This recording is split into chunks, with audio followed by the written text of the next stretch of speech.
In the 1970s, we thought the big disaster was going to be peak oil, where we ran out of oil.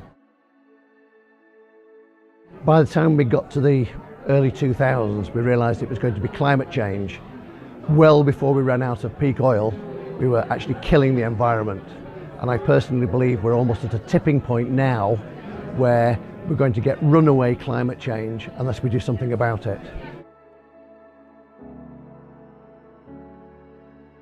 I work on two fronts. One is to look after the environment more, to prevent it getting any worse if we can, but being prepared if it does go all wrong, make people resilient enough by teaching them the skills of how to grow their own food locally, how to look after themselves and work in communities to build true resilience into it.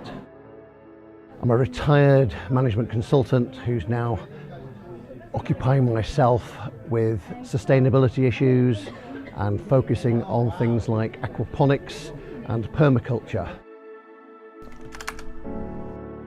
Aquaponics is a closed circuit environment for growing plants and fish. The big benefit is it uses only 5% of the normal growing, and you can do it in much smaller spaces, actually in high density urban environments. So you can get growing of food as close as possible to where the consumer's using it.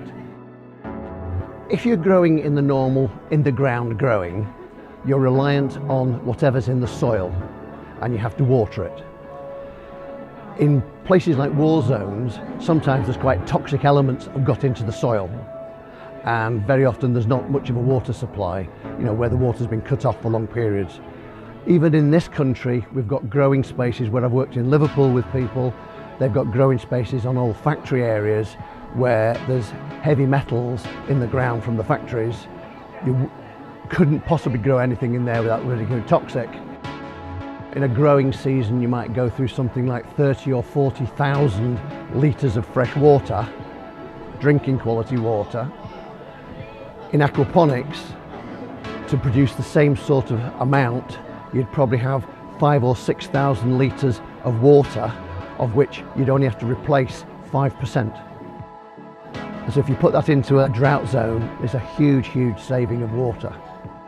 Any water that you bring in has to be treated to get it to be drinkable, and when you get rid of that water, it either goes down the drains or is soaked into the ground. And if it soaks into the ground, it washes nutrients away with it. Doing it in aquaponics, being a closed loop system, you've got the fish in the water, you feed the fish produce ammonia as part of their natural bodily cycle. That goes through a biofilter which uses a nitrobacter to turn that into nitrates, which is plant food, which is carried through by the water into the plant beds. The plant's roots filter out all of the water, taking any of the nitrates out of it. The fresh, clean water is then piped back into the fish tank, almost at a human drinkable level. Permaculture is about following designs from nature.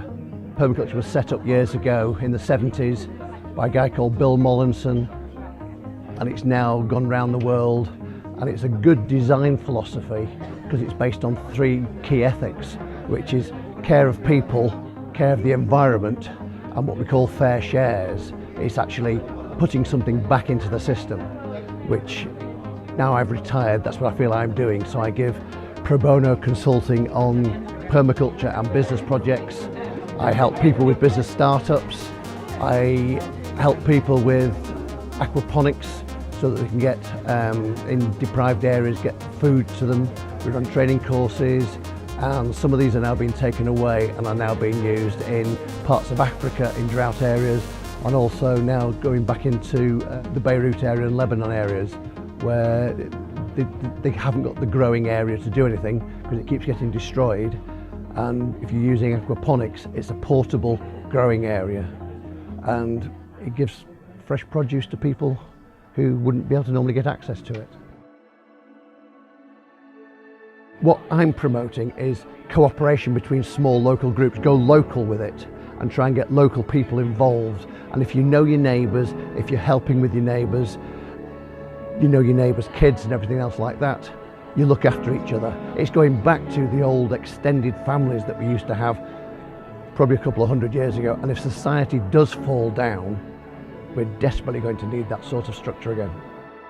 It's no good the old grey crusties like myself doing all of this sort of thing. It needs the teens and 20s to do it, because they are going to inherit the mess that we're leaving them.